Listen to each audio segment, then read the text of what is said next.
everybody. Welcome to Uncharted Territory. I'm glad that you made it over here on this side today. Today I'd like to highlight a book that I've written, and I just want to share it with you all and let you know what's going on with it. Here it is. It's titled Fallen Feathers, and it's a poetry anthology. It's not only an anthology, but it's also a journal. And let me go back a little bit. About 2009, I began a journal. Coming out of a really tough situation and life event. And at that time, I found the healing process was through journaling my tough feelings and, just finding out that writing and getting things out and getting it down on paper. In fact, I encourage you all that if you find yourself in, tough spots, sometimes it's just good to just get it out.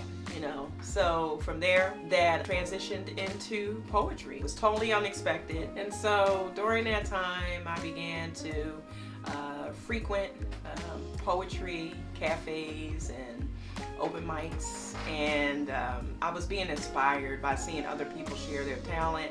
And then eventually I got up enough nerve to sign up for some open mics. Super nervous, but I worked through it, and it was liberating in a sense to be able to share my poems. For anybody out there who's a writer or is a poet, you do understand that poems can be very personal. There's a part deep within you that you're sharing, just like musical producers and artists. We're wired a certain way, creatives. So from there, I began to write my poetry on my train rides, back and forth through the metropolitan area of Philadelphia. So my commutes began to be my canvas. I would just take in the environment, feeling of the train, people talking, or I'm a people watcher, so I just take in my environment and would become a part of my poetry. And being a wordsmith, I like a little bit of verbal acrobatics, so to speak, and I just found enjoyment out of it, above anything else, and it just gave me a peace to be able to create in that way. So years go by, and I had a manuscript, and it just collected dust, guys. I mean, it really did, and you heard me here talking about, staying encouraged, staying motivated, and things like that. But the truth of the matter is, and during those seasons of my life, I had a book within me, and it just, it's not going to go anywhere unless you do something with it.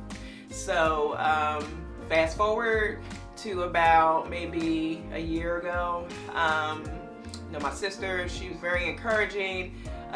She then, was like nudging me a little bit, hey, what's going on?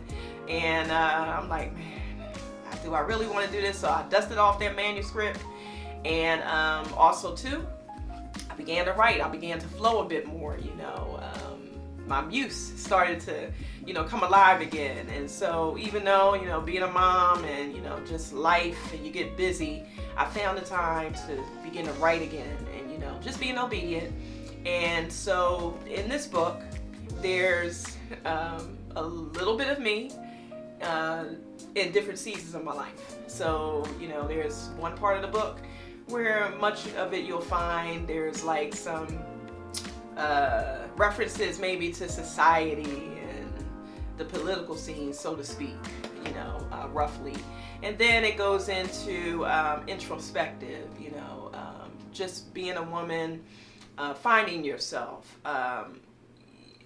conquering your fears, and just not wallowing in self-pity, but learning from your mistakes, transitional pieces. And then it goes from that to a bit of spiritual elements as well towards the end of the book. So I believe that there's something in it for anyone. I find it relatable, and again, it's a piece of me in every one of these poems, and I really put my heart into it. And it was a difficult thing. Like I said, anybody out there, when it's something that you're fighting yourself to do it, just do it, and that's what I did. So it's been published, and it's been published through For Us Books. And I would encourage you all to head on over there and check me out. And what's the website again? The website is www.forusbooks.com. And once you head on over there, you'll see a wide variety of other children's books. There's journals, books for teenagers, adults, artists, there's sketchbooks, you name it. We have something for you over there as well. So I'd encourage you to continue to push forward. If you have a book in you, go ahead and write it. If you have a talent, you have an instrument, dust it off and go ahead and play it. If you have an idea, then go forward and, move with it, because life is short. Tomorrow's not promised to any of us. Don't sit on your talents. Be a blessing to others.